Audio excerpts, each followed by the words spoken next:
라는 제목의 말씀 같이 나누도록 하겠습니다.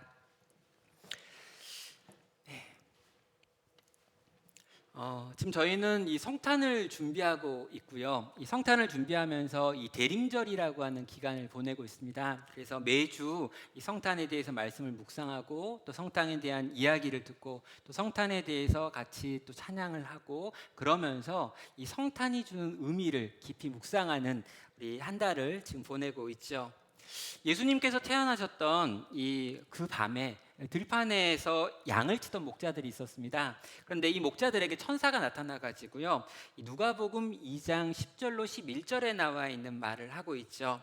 천사가 이르되 무서워 말라, 보라 내가 온 백성에게 미칠 큰 기쁨의 좋은 소식을 너희에게 전하노라.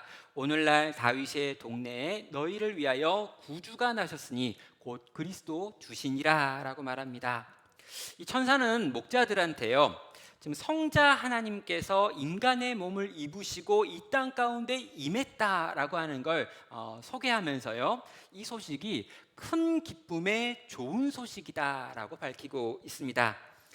여러분, 큰 기쁨의 좋은 소식, 좋은 소식도 아니고 기쁨의 좋은 소식도 아니고 큰 기쁨의 좋은 소식이라고 하는 굉장히 많은 강조가 붙어 있는 표현을 지금 천사가 이 목자들에게 사용을 한 거죠. 그럼 우리도 한번 좀 물어볼까요? 여러분에게 이 성탄은 큰 기쁨의 좋은 소식인가요? 라고 하는 질문입니다. 그럼 어때요? 성탄이 큰 기쁨의 좋은 소식입니까? 방금 결혼하신 두 분 같은 경우에는 성탄이 굉장히 큰 기쁨의 좋은 소식인 것처럼 느껴질 수 있습니다. 물론 그렇게 될지 안 될지는 돼봐야 알지만, 아무튼 좀 이렇게 큰 기쁨의 좋은 소식이라고 불려질 만큼 성탄이 그런 건가? 라고 우리가 물어볼 때 많은 분들은 좀 의아한 마음이 들 거다라는 생각을 하게 됐습니다.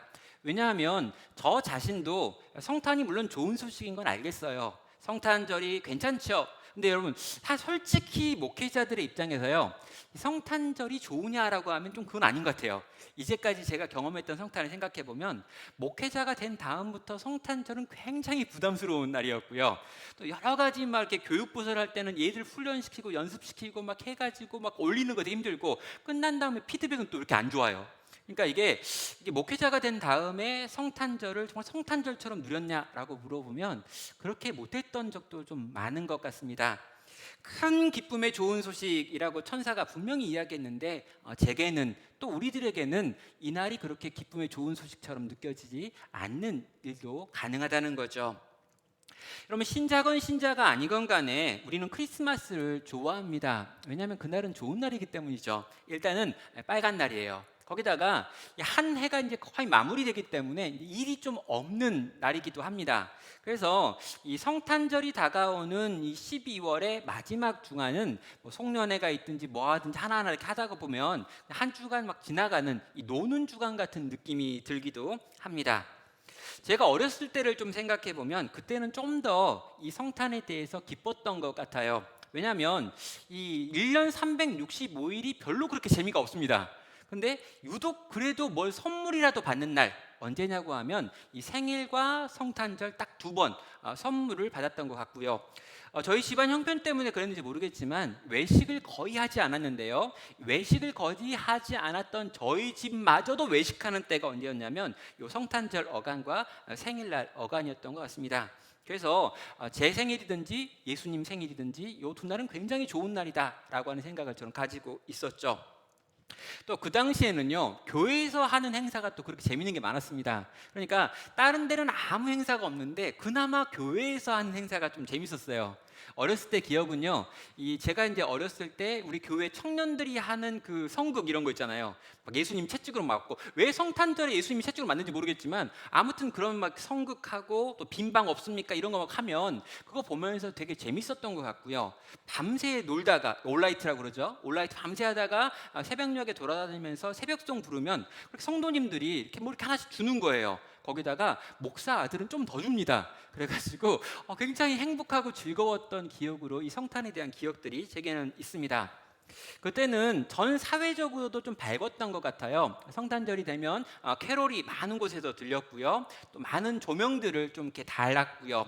그래서 전반적으로 좀 어두웠던 곳들이 밝아지고 좀 더 이렇게 좀 긍정적인 느낌이 드는 날, 이게 성탄의 어떤 특징이었던 것도 같습니다.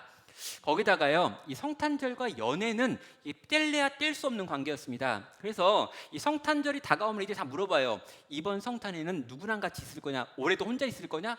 이렇게 막 물어보면 안 되겠다, 성탄을 준비하면서 꼭 연애를 시작해야지, 이런 마음의 결단 같은 것도 하고요. 요 기회를 삼아가지고 뭔가 이렇게 대시를 하기도 하고, 요 기회를 삼아가지고 새로운 커플들이 태어나기도 하는 것들을 많이 경험했고, 그런 의미에서 저도 프로포즈를 12월 24일 날 했던 기억이 있습니다. 아무튼 성탄은요, 아주 좋은 날 중에 하나였습니다. 믿건 믿지 않건 성탄은 괜찮은 날이었어요. 또 여러분, 이 성탄은요, 좋은 일을 하는 날이기도 했습니다. 그러니까 성탄 자체가 굉장히 우리에게 즐거운 날이기도 하지만, 동시에 성탄을 생각하면 내가 좀 선한 일을 해야지, 평소에 한 번도 하지 않았지만 이런 날은 좀 봉사도 하고, 이런 때는 내가 좀 구제비도 내고, 이런 때는 내가 가지고 있는 돈이나 내가 가지고 있는 재능을 좀 더 약한 사람들, 사회적 약자들을 생각하면서 좀 나눠야지라고 하는 생각도 했던 것 같아요. 그래서 세상 가장 낮은 곳으로 함께 하신 예수님, 이런 구호를 붙여가면서 이 구세군 냄비가 그 성탄절에 늘 이렇게 눈에 띄는 것 중에 하나였던 거죠. 성탄은 많은 이들에게, 현실로 인해 각박한 마음을 가지고 있는 이들에게 새로운 마음을 주고 따뜻한 마음을 부어주고, 어떻게든 사랑하고 섬기고 또 봉사하고 구제하라라고 하는 메시지를 주기도 했고요. 실제로 그래서 우리는 좋은 일을 했던 것으로도 기억이 납니다. 자, 여러분, 많은 분들이요, 성탄은 좋은 날이고 또 좋은 일을 하는 날이다라고 하는 생각을 가지고 있습니다. 믿건 믿지 않건 간에요. 근데 문제는요, 요거가 나쁜 생각은 아닌데, 요게 성탄을 의미하는 생각의 전부라면 생기는 문제가 있습니다. 어떤 문제냐면요, 당장 내 상황이 기뻐할 수 없으면, 당장 우리 집이 기뻐하지 못하는 상황이면, 아니 우리 동네나 우리 마을이 지금 어려운 상황에 처해 있으면 성탄이 기쁜 날이다라고 하는 이 공식이 통하지 않는 겁니다. 당장에 무슨 사고를 내가 당했다는 거예요. 교통사고 같은 게 성탄절 전에 당했습니다. 그럼 성탄은 기쁜 날이 아니죠. 또 어떤 질병을 내가 지금 앓고 있습니다. 성탄은 기쁜 날이 아닙니다. 내가 시험을 봤는데 그 시험의 결과가 너무 마음에 안 듭니다. 성탄은 정말 힘들고 어려운 날들이 되는 거죠. 연애를 열심히 하다가 헤어져 버렸습니다. 이 이야기를 듣고 이 이야기를 나누는데 상대방은 연애를 시작한 거죠. 성탄은요, 굉장히 비참한 날이 될 수도 있는 것입니다. 자, 이 성탄 기간에 내가 어려움을 당하거나, 우리 가정이 어려움을 당하거나, 또 내가 속해 있는 공동체가 어려움을 당할 때 우리는 더 이상 성탄을 기뻐하거나 즐거워할 수 없는 일을 경험하게 되는 거죠. 일반적으로는 좋은 날이지만, 일반적으로는 좋은 일을 하는 날이지만, 내가 당장 어려운 일을 당했을 때 그때도 좋으냐라고 물을 때, 일반적인 정도의 좋음만 가지고 있었다면 우리는 그날을 기뻐할 수 없는 겁니다. 자, 여러분, 천사가 이날을 어떻게 소개했는지를 다시 한번 기억해 보세요. 그럼 천사는요, 큰 기쁨의 좋은 소식으로 이 성탄의 소식을 전했습니다. 그런데 큰 기쁨의 좋은 소식이다라고 이야기했던 이 놀라운 성탄에 대한 이야기가 오늘 우리에게는 그렇게 큰 기쁨의 좋은 소식은 아닌 것 같다라는 게 제가 지금 생각하게 된 이 일의 결과인 거죠. 여러분, 목자들을 딱 보자마자 이 천사들이 막 이 천사를 보고 두려워 떨고 있는 목자들에게, 내가 너희에게 큰 기쁨의 좋은 소식을 들려줄게, 오늘날 다윗의 동네에 너희를 위하여 그리스도가 나셨다라고 이야기를 하고 있습니다. 이 소식은 너무나 중요한 소식이고 놀라운 소식이고, 이 소식을 들은 모든 사람들은 크게 기뻐함으로 반응해야 되는데, 그 반응이 없다면 왜 그런 걸까 한번 생각을 해보자는 거죠. 여러분, 성탄은요, 큰 기쁨의 좋은 소식이 맞습니다. 여러분, 너무너무 좋은 소식이에요. 왜일까요? 여러분, 이 성탄으로 말미암아 그리스도께서 우리를 위하여 이 땅에 내려오셔서 인간이 되셨다라고 하는 것이 증명되기 때문입니다. 하나님이 우리를 얼마나 사랑하시는지를 증명하는 사건이 자기 아들을 이 땅에 인간으로 내려보내는 사건인 거예요. 여러분, 하나님이 우리의 죄의 문제에서 우리를 건지시기 원하셨다라고 하는 걸 증명하는 사건이 뭐냐면, 하나님의 아들이신 독생자 예수 그리스도께서 이 땅에 인간의 몸을 입고 태어나시는 겁니다. 왜요? 예수님이 성육신하지 않으셨다면, 인간으로 이 땅 가운데 태어나지 않으셨다면, 그분을 통해 가지고 그분이 우리의 죄를 대신 짊어지고 십자가에 달려 죽을 수도 없기 때문인 거죠.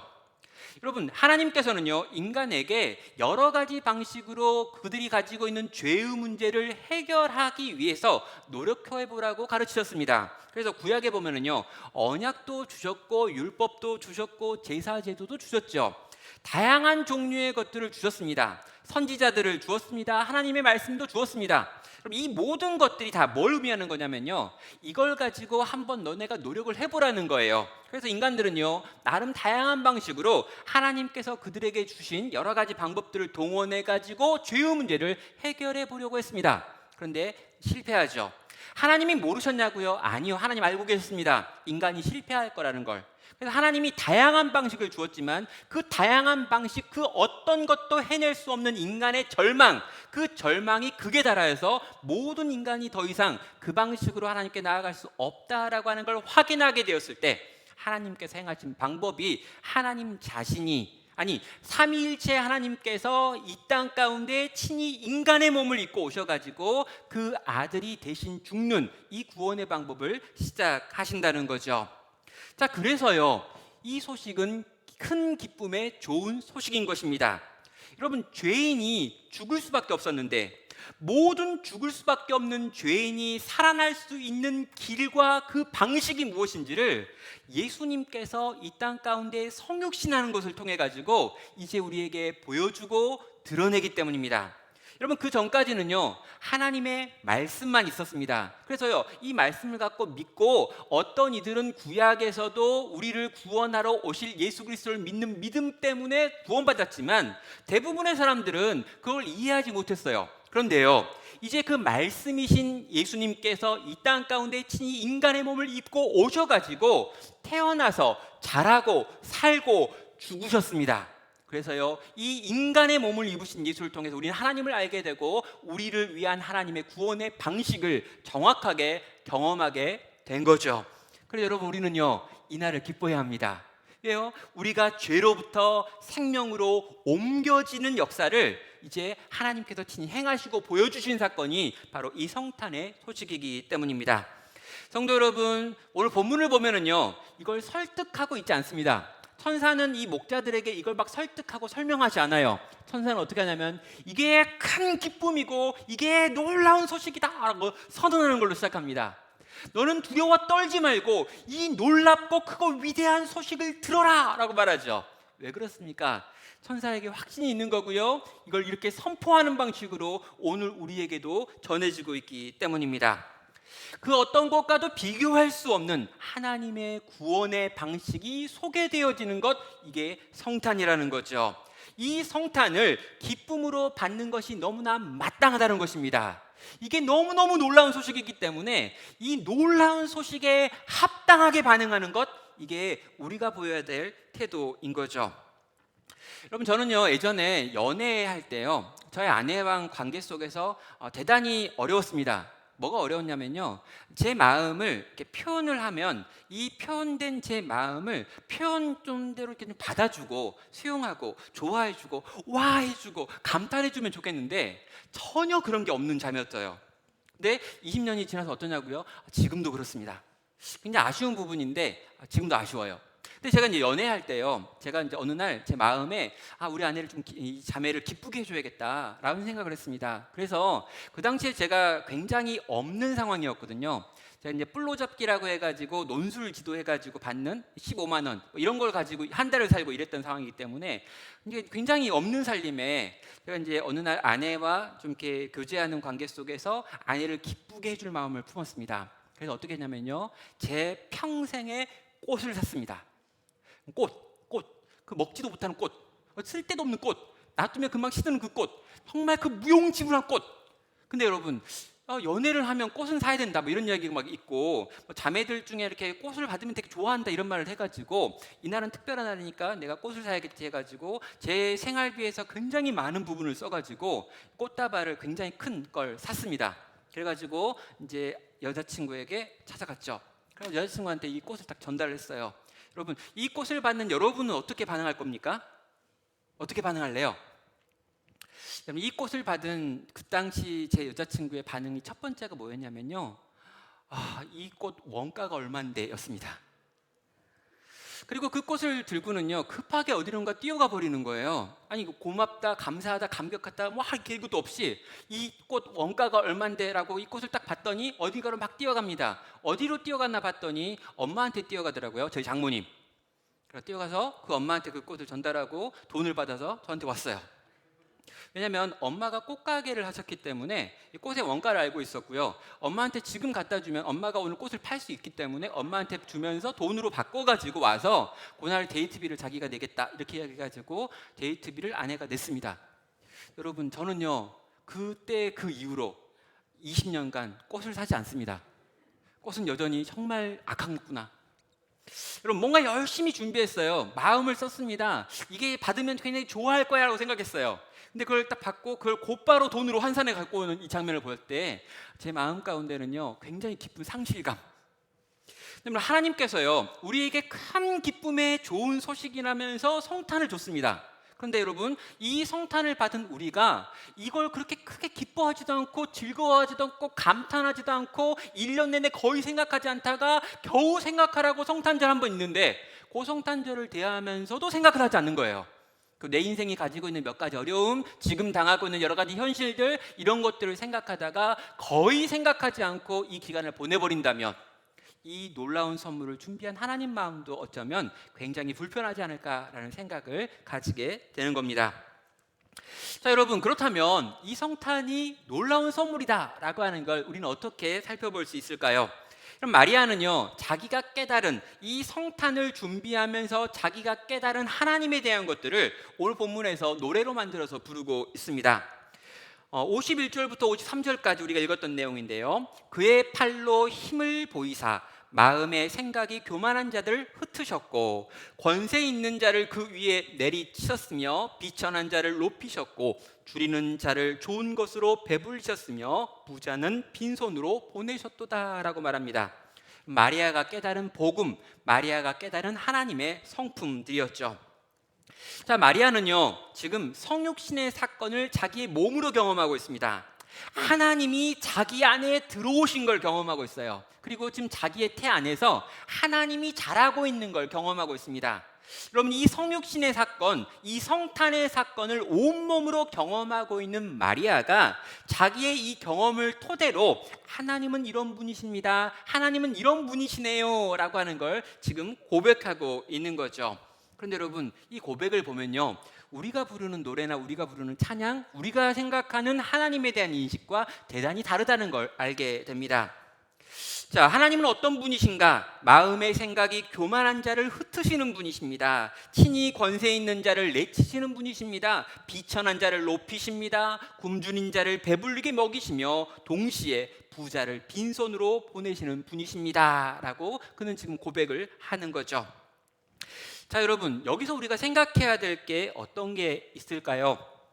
그럼 우리는요 하나님이 어떤 사람을 통해서 일하실까라고 생각할 때 몇 가지 우리가 이미 가지고 있는 전제들이 있습니다. 뭐냐면요, 하나님은 세상에 잘 나가는 사람들을 통해서 이 땅에서 일하실 거야 라는 생각이 있어요. 그렇게 우리가 딱 말하지는 않습니다. 그런데 대부분요 하나님이 쓰시겠다라고 생각하는 사람을 보면 우리가 그런 사람을 딱 떠올릴 때 떠올리는 건요, 기본적으로 이 사람이 좀 똑똑한 사람, 이 사람이 좀 뭔가 가지고 있는 사람, 이 사람이 어떻게 좀 부유한 사람, 이 사람이 세상에서도 어떤 영향력을 발휘하기에 좋은 사람, 이런 사람을 보면서 하나님이 쓰시기에 좋은 사람, 하나님의 구원의 계획 속에서 쓰여지는 사람이라는 생각을 갖는 경향이 있다는 거죠. 근데 여러분, 오늘 이 본문을 보면 이 마리아의 고백을 보면요 엉뚱한 사람들을 하나님이 쓰고 있고 실제로 우리가 하나님이 쓰실 법한 사람이라고 생각하는 그런 사람들을 쓰지 않는 것을 보게 됩니다. 잘 나가는 사람들, 권세가 있는 사람들, 부자를 통해서 우리는 하나님이 일하실 거라고 생각을 했는데, 하나님은 친히 그런 사람들을 꺾으시고 흩으시고 배불리던 그 가난한 사람, 부유한 사람을 지금 이렇게 쫓아내신다라고 하는 이야기들을 하고 있는 거죠. 자, 성탄을 통해서 우리가 정리해야 될 첫 번째 지식이 바로 이것입니다. 성육신의 사건을 통해서 우리가 생각해야 될 건 뭐냐면요, 하나님의 생각과 우리의 생각이 다르다라고 하는 걸 한번 정리해 보는 거예요. 여러분, 인간 본성은요 절대로 성탄을 이해할 수 없습니다. 우리 본성은요 이 성육신 사건을 이해할 수 없어요. 우리가 본성대로 생각하는 사람들이라면은요 절대로 이 성육신의 사건을 듣고 고개를 끄덕일 수가 없습니다. 왜냐하면 우리 본성이 거부하는 생각이기 때문이죠. 여러분, 우리 자연인으로서 우리 본성은요 기본적으로 이 약육강식이라고 하는 걸 믿습니다. 적자 생존이라는 걸 믿어요. 그래서 강한 자가 약한 자를 집어삼켜 먹음으로 강해지는 것, 이게 정상이라고 생각합니다. 약한 자는 먹히기 위해 있다고 생각을 하는 거죠. 또 적자 생존이라는 말도 있습니다. 뭘까요? 이 상황에 적응한 사람들, 이 적합한 사람들만 남고 적합하지 못했던 것은 점점 더 사라져 없어져 버린다라고 하는 이야기입니다. 그래서 이 약육강식 적자생존의 세계 속에서 강한 자가 약한 자를 집어먹고 약한 자는 강한 자를 위해 존재한다라고 하는 것이 거의 대부분의 사람들이 가지고 있는 전반적인 생각이에요. 자, 그런데요, 그렇게 생각하는 우리들에게 하나님이 인간을 위하여 희생한다라고 하는 개념은 없는 개념입니다. 원래 인간이 신을 위하여 희생해야 되는 거죠. 신이 여기에 있고 신의 뜻이 여기에 있고 그 뜻과 그 의지에 의하여 모든 인간들이 그 신에게 굴복하고 그 신을 위해 살고 그 신을 위해 희생하고, 인간은 그렇게 희생되도록 만들어진 존재다라고 하는 생각이 거의 대부분의 사람들이 가지고 있는 일반적인 생각이라는 거예요. 신이 강하고 인간이 약하다면 약한 것이 강한 것을 위하여 쓰여지는 것이 맞다라는 생각이죠. 그런데 여러분, 이 성육신의 사건은 정확하게 그것과 반대되는 사고입니다. 여러분, 예수님이 신이십니다. 예수님은 죄가 없으십니다. 그분은 능력이 있으십니다. 그분은 강하십니다. 모든 걸 다 갖고 계신 거룩하신 하나님, 그분의 독생자 아들, 그분이 예수님이신데요, 그 예수님이라고 하는 신이 인간들, 그것도 죄인이라고 불려지는 바로 그 인간들을 위하여 이 땅 가운데 내려오셨습니다. 그리고 그 죄인들의 죄를 대신 짊어지셨습니다. 그리고 그 죄인들이 당해야 될 그 모든 고난과 아픔과 상함을 다 당하십니다. 결국에 십자가에 달려 죽으십니다. 그래서 그렇게 그분이 죽으심으로 죽어야 하는 인간이 살아나는 이야기가 바로 이 십자가, 이 성탄을 통해서 우리에게 주어지는 성육신의 이야기가 되는 것이죠. 가장 낮은 곳으로 내려오는 하나님에 대한 이야기가 이 성육신 사건의 시작을 보여주는 성탄의 이야기 가운데 있는 겁니다. 사랑하는 성도 여러분, 이것을 통해서 우리가 봐야 되는 게 뭘까요? 하나님이 지금 해야 할 일을 한 것도 아니고요, 우리가 요구한 어떤 일을 하는 것도 아니고요, 우리가 상상하지도 못했고 요구한 적도 없는 어떤 일을 하나님께서 친히 계획하셔서 우리를 위하여 하셨다는 것입니다. 여러분, 성탄은요 우리가 만들어낸 이야기가 아니에요. 하나님께서 준비하고 계획하신 이야기입니다. 우리가 상상할 수 있었던 이야기도 아닙니다. 오직 그분이 가지고 계신 그분의 계획 속에서 우리를 위하여 만들어낸 놀라운 선물이었다는 거죠. 하나님이 하나님의 지혜를 가지고 오랫동안 준비하고 계획하셔서 지금 행하고 있는 일이 성탄이라고 하는 사건이기 때문에 하나님께서는 이 사건에 대하여 목자들에게 설명하면서 천사들의 입을 통해서 큰 기쁨의 좋은 소식이 너희 가운데 들려졌다라고 말하고 있는 것입니다. 사랑하는 성도 여러분, 이 성탄의 소식을 큰 기쁨의 좋은 소식으로 들으시기를 주의 이름으로 축원합니다. 여러 가지로 인생을 보면 그렇게 기뻐하지 못할 이유들이 있을 수 있습니다. 또 사회적으로 봐도요, 이 코로나 감염병이 끝날까 끝나지 않을까, 이제 위드 코로나 뭐 이야기하면서 이제 곧 좀 괜찮아질 거라고 생각을 했는데, 그럼 월요일 날 다시 뭘 또 발표한다고 합니다. 뭐라고 발표할지 모르겠고요. 성탄절 전에 우리가 또 다시 모여가지고 뭘 할 수 있을까? 또 못하진 않을까? 지금 50%인데 그것도 안 되면 어떡할까라는 다양한 고민을 하고 있습니다. 여러분, 교회는 모일까 말까를 고민하고 있는데요, 또 직장을 다니는 분들, 또 학생들, 그분 또 다른 종류의 고민을 하면서 지금 이 시기를 불안하게 보내고 있을 거라고 생각을 합니다. 성탄절이 다가오고 있기는 하지만 이 성탄을 기쁘지 못하게 만드는, 성탄을 기뻐하지 못하게 만들 만한 상황과 사건들이 끊임없이 우리의 삶 가운데 지금 펼쳐지고 있고 펼쳐지는 중이라는 거죠. 사랑하는 성도 여러분, 그러나 그럼에도 불구하고 이 성탄 자체가 하나님께서 우리를 위하여 준비하신 놀라운 선물이기 때문에 이 큰 기쁨의 좋은 소식을 여러분 들으시고 함께 기뻐하고 감격하고 감탄하기를 선택할 수 있는 우리 성도 되시기를 주님의 이름으로 축원합니다. 자, 우리는요 또 성탄이 가지고 있는 몇 가지 역설들을 살펴볼 수도 있습니다. 예, 성탄절 이렇게 이야기하는데요. 오늘 본문의 노래를 보면은요, 마리아가 이 51절과 52절과 53절을 통해 가지고 각각 하고 싶은 말들이 있습니다. 그래서 그의 팔에 힘을 보이사 마음의 생각이 교만한 자를 흩으시고 권세 있는 자를 그 위에 내리치셨으며 비천한 자를 높이셨도다. 줄이는 자에게 좋은 것으로 배불리셨고 부자는 빈손으로 보내셨다라고 하는 요 구절들, 요 한 구절 한 구절을 가지고요, 이 마틴 로이드 존스 목사님께서는요, 지혜와 교만과 자기의 의라고 하는 것들을 하나님이 꺾으셨다라고 하는 것으로 지금 정리하여 표현을 합니다. 예, 첫 번째로 꺾는 건요 지혜이고요, 두 번째는 교만이고, 세 번째는 자기의였습니다. 하나님께서는 지혜로운 자들을 흩으셨다라고 표현을 하고 있습니다. 여러분, 마음의 생각이 지혜로운 사람들, 스스로 생각하기에 나는 지혜롭다라고 생각하는 그 사람들의 그 마음을 흩어버리셨다는 거죠. 여러분, 성육신의 사건, 이 성탄의 사건은요, 세상의 지혜가 우리의 구원을 만들어낼 수 없다라고 하는 걸 증명하는 사건입니다. 여러분, 인류의 모든 똑똑한 사람들, 지혜로운 사람들이요, 인간이 가지고 있는 죄의 문제를 해결하기 위해서 다양한 시도와 노력들을 했습니다. 철학을 만들고 법을 만들고 사회학을 만들고 또 여러 가지 어떤 것들을 막 만들어냈어요. 여러분, 그들이 만들어냈던 궁극적인 이유는 뭐냐면 인간 속에 있는 이 죄, 그리고 이 죄가 만드는 죄악의 문제를 어떻게 해결할까라고 하는 게 모든 지혜로운 사람들의 고민이었습니다. 그런데요, 그 많은 그들의 수고와 그 노력들의 결과가 무엇이었는가? 우리가 더 이 죄의 문제를 해결할 수 있게 되었는가? 수천 년이 지나고 수만 년이 지났기 때문에 더 깨끗하고 거룩하여지고 죄의 문제를 해결할 수 있는 사람들이 많아졌는가? 여러분, 그렇지 않은 것을 보게 됩니다. 여러분, 이건 뭘 의미합니까? 인간의 지혜가 인간을 깨끗하게 만들 수 없다. 그걸 어떻게 증명하냐고요? 여러분, 만약에 그 지혜가 인간을 그렇게 깨끗하게 만들 수 있었다면 하나님께서 당신의 아들을 희생하기까지 해서 우리를 죄에서 건지지 않으셨겠죠. 여러분, 맞습니다. 하나님께서 이 성탄의 일을 행하심으로 말미암아 우리가 가지고 있는 지혜가 우리를 구원할 수 없다는 걸 증명하신 거죠.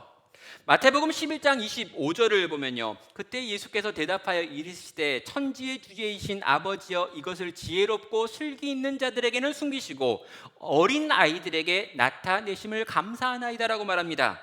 여기 나와 있는 지혜롭고 슬기로운 자들은 누구냐면요, 자기 마음에, 자기 생각에 지혜롭고 슬기로운 사람이에요.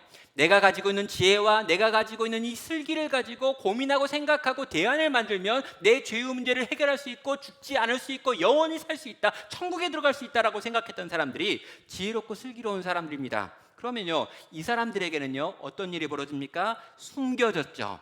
이 진리와 이 복음과 이 그리스도의 생명이 감춰지는 것입니다. 그럼 누구에게 이 생명이 드러납니까? 어린 아이들에게죠. 내가 지혜롭지 않습니다, 내가 슬기롭지 않습니다, 내 구원의 문제에 대하여 나는 무능합니다 라고 하는 걸 인정하는 사람들, 그래서 무릎 꿇는 사람들, 도움을 구하는 자들, 그 어린아이 같은 자들에게 이 구원의 길이 열린다라는 것이죠. 사랑하는 성도 여러분, 이 구원의 기쁨의 좋은 소식, 이 큰 구원의 이 소식, 이 예수 그리스도께서 우리를 위해 오셨다라고 하는 성육신과 성탄의 소식을 여러분 무릎으로 받으시길 바랍니다. 여러분, 여러분의 슬기와 여러분의 지혜를 자랑하지 말고요, 어린아이처럼 이 일을 기쁨과 감사함으로 받을 수 있는 여러분 되시기를 축원합니다. 두 번째로요, 하나님께서 교만한 자를 내리치시고 비천한 자를 높이시는 이야기가 나와 있습니다. 여긴 교만에 대한 이야기를 하고 있죠. 여러분, 인간의 구원의 문제에 대해서 답을 가지고 있다라고 하는 착각을 가지고 있는 인생들을 향하여 하나님께서 하시는 말씀입니다. 여러분, 과학이 발달하면서 교통과 통신이 발달하면서 인간이 이제 지구가 하나가 되어지고 전 지구를 묶는 기구들이 만들어지면서 더 이상 전쟁이 없을 것이다. 이제 사람들이 집단 지성을 활용해 가지고 지혜를 짜낼 것이고, 또 과학문명이 발달해서 AI가 발달해 가지고 막 이런 일들이 일어날 것이다 라고 말하면서 더 이상 인간이 옛날처럼 그렇게 비참하지 않을 것이다 라고 생각했던 그런 시대도 있었습니다. 그런데 인간이 이렇게 열심히 과학문명을 발달시켜 가지고 나온 결과를 오늘 우리는 다양한 방식으로 지금 경험하고 있죠. 그럼 기후가 도무지 우리가 예측할 수 없는 방법으로 지금 변화되고 있습니다. 그리고 많은 사람들이 이대로 가면 지구의 수명이 얼마 남지 않았다라고 하는 생각들을 하고 있죠. 심지어 2050년이 되면 지구는 거주 불능의 땅이 될 것이다 라고 하는 이야기도 지금 나오고 있습니다. 그럼 2050년이 뭔가요? 실제 30년도 남아있지 않습니다. 그렇다면 여러분, 이렇게 엄청난 종류의 지구적인 재앙들이 막 닥치고 있는 이유가 뭘까요? 인간이 가지고 있는 과학과 문명이 발달하고 인간이 생각했던 여러 가지 그 대안들을 가지고 인간이 한없이 교만하여져서 하나님이 만드신 선들을 넘었기 때문입니다. 우리는 지금 2년여간 이 감염병과 싸우고 있는데요, 아직도 뾰족한 탈출의 방법을 알지 못하고 있습니다. 이렇게 하면 될 거다, 이렇게 하면 될 거다, 이렇게 하면 될 거다라고 이야기했는데 아직 그렇게 되지 못한 상황들을 경험하고 있죠. 여러분, 왜 우리는 이런 상황들을 경험하는 걸까요? 뭔가 잘 풀릴 것 같고 이제 이것을 다 해결할 것 같았는데 해결되지 않는 인생의 문제들이 왜 이전보다 더 많아지는 것 같다라고 느끼는 걸까요? 이유는 여러분, 이 모든 상황을 통해서 우리가 얼마나 교만했는지를 하나님이 지금 보여주신다라고 생각할 수 있는 것 같습니다. 인간은 인간의 능력으로 인간을 구원할 수 없습니다. 이것이 하나님께서 우리에게 공포하신 사건이었던 거죠. 죄의 문제에 관해서는 특별히 더더욱 그러합니다. 인간은 이 죽음의 문제를 해결할 수 없습니다. 그런데 해결할 수 있다라고 믿고 교만해진 사람들이 있죠. 하나님이 어떻게 하십니까? 그들을 치셔서 흩어버리신다라고 말하고 있는 겁니다. 사랑하는 성도 여러분, 우리가 우리의 힘과 우리의 능력으로 이 죄의 문제를 해결하고 우리가 지금 경험하고 있는 이 모든 문제와 상황들을 해결할 수 있다라고 말하며 교만해지는 순간 하나님의 은혜와 이 성탄의 의미는 더 이상 필요가 없는 것이죠. 여러분, 우리가 우리의 그 모든 능력으로 우리의 문제를 해결할 수 있었다면 성탄이 우리에게 굳이 필요하지 않았기 때문입니다.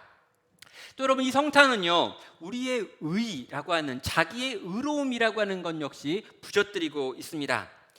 자, 여러분, 누가복음 18장에 가면은요, 이 젊은 관원이라고 하는 한 사람이 등장을 합니다. 그래가지고 이 젊은 관원이 이제 예수님을 만나가지고 이런 질문을 하지요. 18절입니다. 18장 18절에서 어떤 관리가 물어 이르되 선한 선생님이여 내가 무엇을 하여야 영생을 얻으리까라고 질문을 합니다.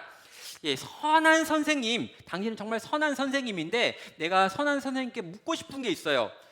제가 묻고 싶은 건요, 내가 뭘 하면 영생을 얻을 수 있습니까? 라고 지금 한 젊은 관원, 아주 젊은 사람입니다. 심지어 관원인데요, 굉장히 어려서 성공한 사람이고 이 사회에서 인정받는 엘리트였던 것으로 보입니다. 그런데 이 사람이요, 지금 영생의 방법에 대해서 질문하고 있습니다. 자, 예수님께서 대답을 하시죠. 이렇게 합니다. 예수께서 이르시되 내가 어찌하여 나를 선하다 일컫느냐? 하나님 한 분 외에 선한 이가 없느니라. 내가 계명을 안 하니 간음하지 말라, 살인하지 말라, 도적질하지 말라, 거짓 증언하지 말라, 내 부모를 공경하라 하였느니라. 예수님께서 이 이야기를 듣고요, 하나님 한 분에는 선한 분이 없는데 네가 나한테 선하다고 말한다고? 이상하네. 그런데 내가 너에게 영생의 방법을 알려줄게. 넌 계명을 지키면 돼. 그러면서 간음, 살인, 도둑질, 거짓 증거, 내 부모를 공경하라 라고 하는 인간과 인간 사이에서 있어야 될 10계명의 뒷부분에 있는 4가지에 대한 5가지에 대해서 언급을 합니다. 자, 여러분, 이 10계명의 뒤에 있는 인간과 인간 사이에 있는 계명을 쭉 언급을 했어요. 요걸 다 들은 다음에 이 젊은 관원이 보이는 반응이 21절입니다. 여짜오되 이것은 내가 어려서부터 다 지켰나이다 라고 대답을 하는 거죠. 내가 어려서부터 10계명을 다 지켰다는 거예요. 적어도 점검할 수 있는 모든 내용을 가지고 나를 점검했는데 나는 계명을 다 지킬 만큼 탁월한 인생을 살았습니다. 자기의 의를 자랑하며 자기의 의로움을 드러낸 거죠. 자, 이 청년의 문제는 뭐냐면요, 내가 선한 선생님인지 나쁜 선생님인지를 구분할 수 있다고 생각했습니다. 예수님을 딱 보고 당신은 선한 선생님입니다 라고 말한 거죠. 그런 다음에 선한 선생님인 당신은 나도 굉장히 선한데 당신도 선한 것 같으니까 뭐 좀 더 비결이 있습니까? 난 지금 최선을 다해서 거의 천국에 다 온 것 같은데, 난 영생을 이미 거의 가지고 있는 것 같은데 혹시 뭐 더 필요한 거 있는지 알고 싶으니 알려달라라고 요구를 한 거죠. 그랬더니 예수님께서 계명을 다 이야기한 거예요. 그랬더니 난 다 지켰다라고 아주 자랑스럽게 이야기합니다. 예수님께서는 이 청년에게 어떻게 하시냐면요, 마지막 10번째 계명인 탐심의 문제를 다루십니다. 네가 가지고 있는 모든 것을 다 팔아 가난한 자들에게 나눠주고 나를 따르라, 그러면 영생을 얻겠다라고 말하죠. 그랬더니 이 젊은 간원이 자기가 소유한 것이 많았기 때문에 이것에 순종하지 못하고 근심하며 돌아가더라 라고 하는 이야기로 이 이야기는 끝나고 있습니다. 여러분, 예수님께서는요, 그 청년이 가지고 있는 자기의, 이 똘똘 뭉쳐있는 내가 가지고 있는 이 열심과 수고로 만들어 놓은 이 깨끗함이라고 하는 도덕적 윤리적인 높은 수준이라고 하는 걸요, 지금 이런 식으로 무너뜨리며 너의 구원은 네가 이제까지 쌓았던 그 의로 불가능한 것이다 라고 하는 것을 말씀하고 있는 것이죠. 사랑하는 성도 여러분, 성탄에 아기로 태어나신 하나님의 아들의 모습을 통해서 우리가 확인하게 되는 것이 바로 이것입니다. 우리의 의로 우리를 구원할 수 없다는 거죠. 여러분, 우리가 아주 착하게 살면, 우리가 아주 도덕적으로 살면, 우리가 법 없이 살 만큼 열심히 살고 다른 사람에게 열심히 구제하고 섬기고 봉사하고 많은 사람들에게 실제 웃으며 대하고, 그래서 모든 사람이 나를 칭찬하고 심지어 어떤 사람이 나를 성자 성녀라고 부른다 할지라도 여러분, 우리는요 죽을 수밖에 없고 영원한 심판 가운데 들어갈 수밖에 없고 영원한 불 가운데 들어갈 수밖에 없는 존재입니다. 왜요? 우리의 죄의 문제를 우리의 선함과 우리의 행실로 바꿀 수 없기 때문이죠. 그래서 여러분, 이 모든 인간의 문제가 해결되지 않기 때문에 지혜로도 안 되고 슬기로도 안 되고 높아져도 안 되고 실제로 잘 살아봐도 안 되는 문제가 우리의 죄의 문제이기 때문에 이 죄의 문제를 해결하기 위해서 우리 하나님께서 인간의 몸을 입으시고 이 성탄에 인생이 되시는 이 성육신의 사건을 행하셨다라는 것입니다. 여러분, 우리가 만약에 우리의 힘으로 구원받을 수 있는데 하나님이 자기 아들을 죽이시면 어떤 일이 벌어지는 걸까요? 여러분, 우리가 우리의 힘으로 구원받을 수 있고 우리의 지혜로 구원받을 수 있고 우리의 의로움으로 구원받을 수 있음에도 불구하고 하나님이 자기 아들을 죽이시면요, 그건 이상한 거예요. 여러분, 아무런 방법이 없기 때문에 하나님께서 쓰실 수 있는 유일한 방법이 이것 당신의 아들을 죽이시는 방법이기 때문에 아들을 우리에게 주셨다는 거죠. 여러분, 우리가 노력해서 구원받을 수 있는데 하나님의 아들이 죽으면 어떤 일이 벌어집니까? 하나님의 아들이 쓸데없이 죽은 거예요. 하나님이 그렇게 아들을 죽이셨을까요? 아들은 그렇게 자기의 죽음을 선택하신 걸까요? 그렇지 않다라는 거죠. 인간에겐 소망이 없습니다.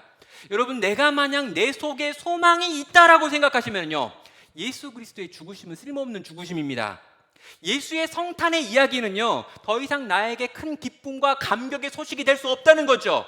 내가 더 노력하면 구원받을 수 있고 내가 더 공부하면 구원받을 수 있고 내가 더 높아지면 구원받을 수 있는데 왜 굳이 나를 위해서 십자가에 달려 죽으셨냐라고 우리는 그렇게 말할 수 있기 때문입니다. 여러분, 그래서요, 높은 사람들, 교만한 사람들, 지혜롭고 슬기롭다고 하는 사람들, 자기의 의를 자랑하는 자들에게는 이 성탄의 소식이 큰 기쁨의 좋은 소식이 되지 못하는 거죠. 사랑하는 성도 여러분, 그러면 누가 이 소식을 듣고 기뻐하고 감격할 수 있습니까? 주 앞에 엎드리는 자들입니다. 내 힘과 내 능력으로는 구원을 이룰 수 없습니다.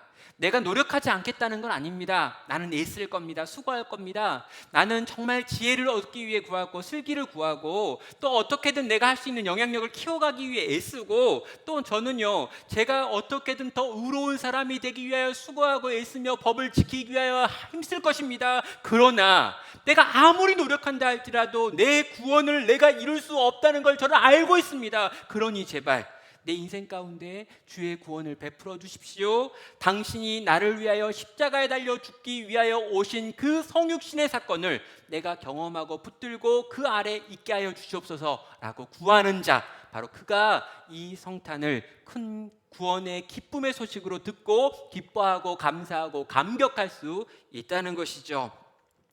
사랑하는 성도 여러분, 성탄은 우리 하나님께서 우리를 위하여 준비하신 놀라운 선물입니다. 여러분, 이 놀라운 선물을 선물 그대로 받을 수 있는 사람은 누구일까요? 오늘 본문은요, 겸손한 자가 이 상을 받는다라고 이야기합니다. 비천한 자가 이 선물을 받는다라고 이야기하죠. 줄인 자, 배고픈 자가 이 상을 누린다라고 이야기를 합니다. 여러분, 정리하면 뭡니까? 자신의 영적인 상태를 알고 내가 얼마나 가난한지, 얼마나 비참한지, 얼마나 낮은지 알기 때문에 주 앞에 엎드려서 주님의 은혜를 구하는 자, 그들에게 이 성탄이 주는 이 모든 선물을 누리고 경험하고 기뻐하고 감사할 수 있는 기회가 주어진다는 거죠. 우리 주님께서는 거저 이 모든 것들을 우리에게 주시겠다라고 이야기하고 있습니다. 우리 주님께서 비천해져 있는 저희를, 비천한 자리에 내려가 주의 은혜를 구하는 저희를 높이신다라고 이야기하고 있습니다. 또 줄인 자를 주님은 보시고 이 굶주려 있는 우리들에게 좋은 것으로 배불리 먹이신다라고 이야기하고 있습니다.